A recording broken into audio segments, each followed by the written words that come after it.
Baixes temperatures al municipal de Sa Capellera, però això no va impedir que el Badalona signés una gran actuació. En el primer temps, els escapulats van gaudir de diverses ocasions. La més clara va ser aquesta de Joaquim, que es va plantar davant el porter del Manacor, que va poder refusar la pilota, evitant el primer gol visitant.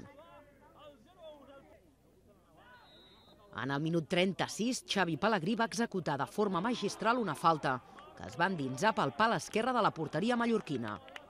Un gol que feia justícia a tot el que estava passant. Es va arribar al descans amb el 0-1 i a la represa el Badalona no va conformar-se amb el resultat i va anar a buscar el segon gol per sentenciar el partit. Els recursos del Manacor passaven per penjar pilotes a l'àrea des de qualsevol posició, però la defensa escapulada no va passar per cap mena de problema.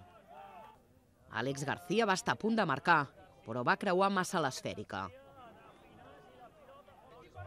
La sentència va arribar de les botes del juvenil Robert al minut 85, després d'aprofitar una assistència del mateix Àlex García.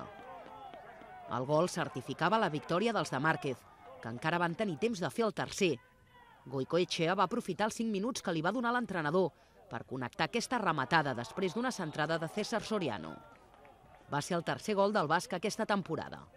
Jo penso que l'equip ha estat molt bé, molt concentrat, molt en la línia, excepte el partit de l'Huracan de diumenge passat, molt en la línia que ve marcant aquest 2012 i penso que la victòria ha estat merescuda i justa. Bueno, hemos hecho nuestro trabajo, yo creo que nos hemos puesto a su altura, hemos hecho un trabajo bueno, hemos sido duros, hemos sido agresivos y bueno, y luego han llegado los goles que han sido pues para la victoria, ¿no?